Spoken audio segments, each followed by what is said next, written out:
It's that time again. I'm Justin, and today we're going to be taking a look at the X-Lapse MUVI time-lapse accessory.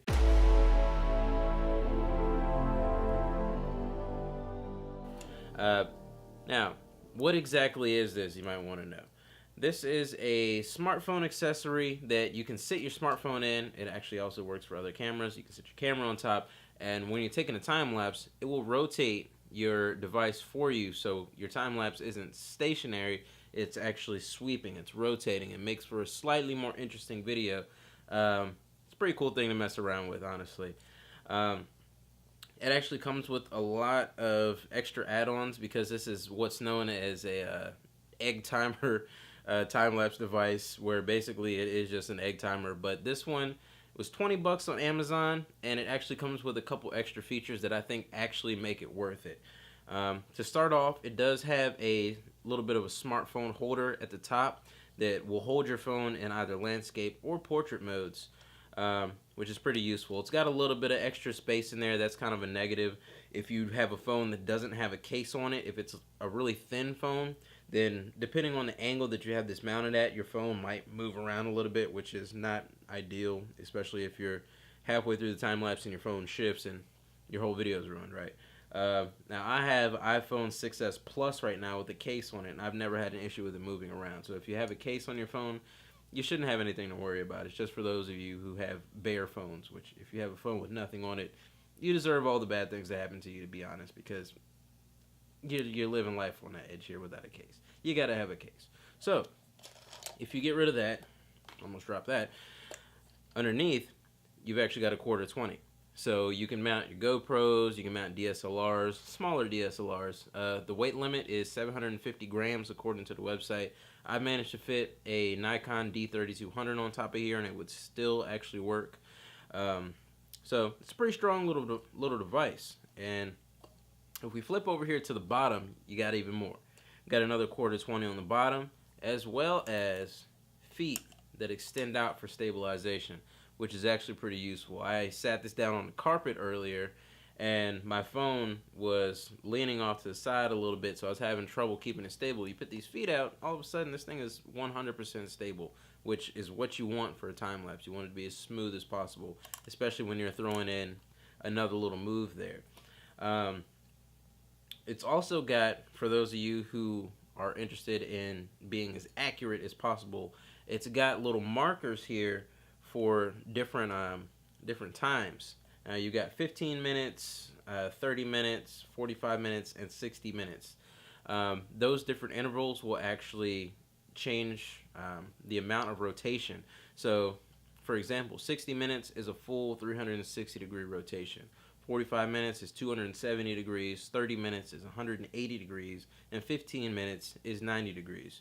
So if you are into angles like that, I don't really care for it. But for those of you who are interested in that kind of stuff, you can be really specific. Me, generally, I turn it all the way to 60 minutes. I point the camera where I want it to be, pay attention to where I want it to end, and then I just let it do its thing, and then I come back and take care of it later. But yeah, if you want to be super specific and set it and forget it and know that it's going to end or it needs to end, you got that option as well. Honestly, of the downsides that I've come across with this, I mean, obviously the first one being the smartphone holder if you don't have a case on your phone, and then the second one,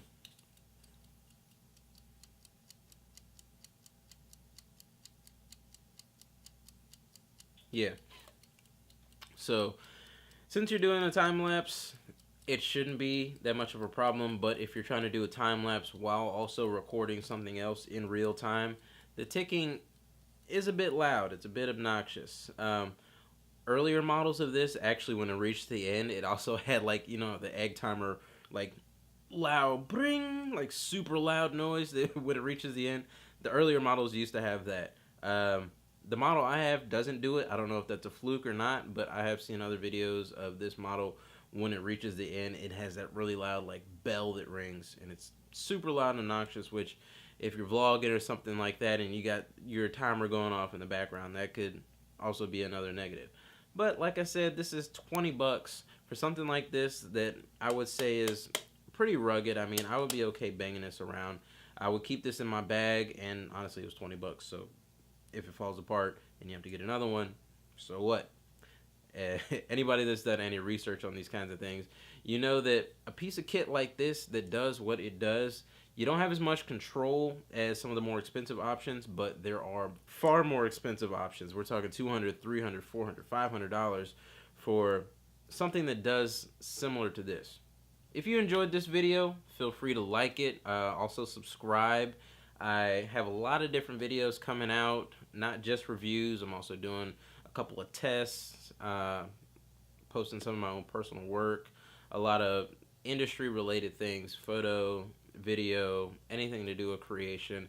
I do graphic design work as well, but pretty much if you're a creative, feel free to subscribe. I got a lot of different videos coming out, and so right now I'm just kind of getting through a lot of reviews on things because I've got a whole closet full of like a ton of different things that I've purchased over the years, and I want to be able to give back to the same community that produced videos that I watched before I made my purchases. I want to actually be able to give back and offer that exact same thing for other people who are on the fence about different products, because yes, it's $20 for this device, but at the end of the day, that's somebody's money. And so before you spend your money, best to do all the research that you can. I want to make that easy for you. If you do have any questions about this product or any of the other products that I reviewed, feel free to ask a question. I have all of these devices at my disposal. I did purchase these. I will have them for the foreseeable future, so I'm not gonna get rid of them or something. I have them. So if you have any questions, feel free to ask me. I'll dig the stuff out the closet if I'm not using it, and I can answer any questions about the products that you do have. Feel free to ask away. And for any of you that do have this device or any other similar devices, there's a lot of devices out there like this. What's the coolest thing that you yourself have recorded? What's the weirdest thing you've recorded using something like this? I love hearing about these cool creative ideas. It's great to share that kind of stuff. So I would love to hear about your cool experiences with something similar to this, if not this. I haven't had that much time with it right now, so I haven't got to record that many things, but I'm sure a lot of you out there who have been doing this a lot longer than I have some pretty cool experiences. So feel free to drop a link in the comment section. I'll check it out and I will respond. But that's all I have for today. So until next time.